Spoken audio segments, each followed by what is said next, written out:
Hi, I'm Charles Edel, and welcome to another edition of Pacific Policy Pulse. Today, I'm thrilled to welcome an old colleague, a friend, Ely Ratner, principal at the Marathon Initiative and formerly Assistant Secretary of Indo-Pacific Security Affairs at the Department of Defense.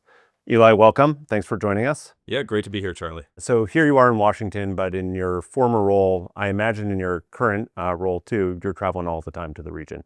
Tell us about where you were most recently and what you were up to. Well, the last 3 trips I made to the region, I am out as much as I can. Most recently out to Japan, to Tokyo for the Mount Fuji dialogue, which was very timely. It was held the week after Prime Minister Takaichi took in her role and just before President Trump's visit to Tokyo. So very interesting time to be talking with alliance managers and about the U.S.-Japan alliance. My trip prior to that was to Singapore to meet with senior Singaporean officials, get a sense of what's happening in Southeast Asia, and then interestingly spend a couple days doing a senior Track 2 dialogue with Chinese experts, a very interesting set of discussions talking about the U.S.-China relationship, China's perspective on the region and the world. And then prior to that was actually in Taiwan, so I had a chance to visit Taipei and see a lot of the outcomes of a lot of the hard work we put in over the last few years trying to strengthen Taiwan's defense and resilience. All right, you're just missing a trip to Australia, but I think we're going to remedy that soon. Coming soon, 2020, early 2026, it's already scheduled. You are very familiar with the Washington policy debate on defense issues. You're a principal player in that debate oftentimes. Look, as you survey kind of where we are at this particular moment, I guess I'd just be curious to get your 2 cents on what issue set do you think is not getting enough airtime in the policy debate in Washington right now?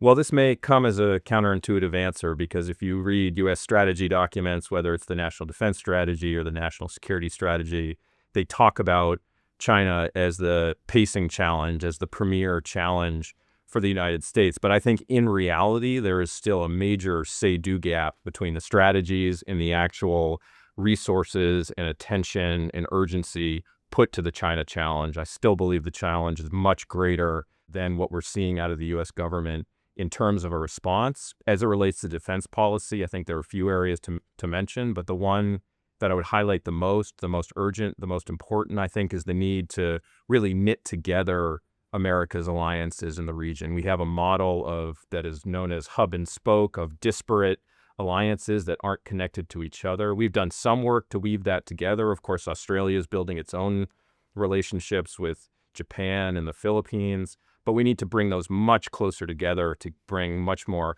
operational coordination, synchronization, and ensure that the whole of our alliances is greater than the sum of the parts. So look, you are actually a first mover in this debate because you had an article recently in Foreign Affairs making the call for this to become more formed than it has been. What's been the reaction to your piece? Well, the reaction's been mixed. I think from a number of folks, they have said, thank you for saying the quiet part out loud. Of course we need this. And I think from the military operational perspective, there is no question that we have a long ways to go in terms of the integration of our alliances to make them truly combat credible. So from an operational perspective, I think it's largely indisputable that this is the right direction that we need to go in. I think the questions come around the politics and the diplomacy. Is now the right time? How are we actually going to do this? What is this going to mean? But on balance, I think the response has been really positive. And frankly, it has done what I wanted more than anything else, which is to engender a debate and a discussion on these issues. And that's about as much as you can ask from a piece like that. Well, absolutely. And look, for people who are watching this, like if you haven't read Ely's piece, please read Ely's piece. But let's change that question. I take it you're reading not just your own writing. What are you reading right now? Well, the book I have just started is actually by my partner at the Marathon Initiative, Wess, who has written a really interesting book called Great Power Diplomacy, From Attila the Hun to Kissinger.